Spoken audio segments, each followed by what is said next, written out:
99 pesos unlimited wings and 199 pesos for unlimited wings and ribs. It's another day, another blessing. And nandito nga ako sa soft opening ng La Esquina Sports Bar and Cafe. And tama po, 99 pesos lang ang only wings nila and 199 pesos lang kapag nag-add ka pa ng ribs.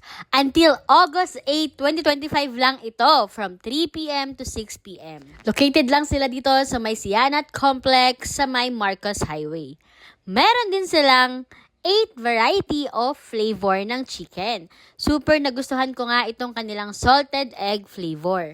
They also have all meat na meron ng ribs, chicken, pork chop, and of course, ito sa isa sa mga favorite ko, ang kanilang sausage. All only set nila ay may kasama pang side dish na unlimited din. Merong mac and cheese, soup, fries, and of course, rice. Sobrang sulit sa pinakasulit talaga. Kaya visit La Esquina Sports Bar and Cafe now. Thank you guys for watching!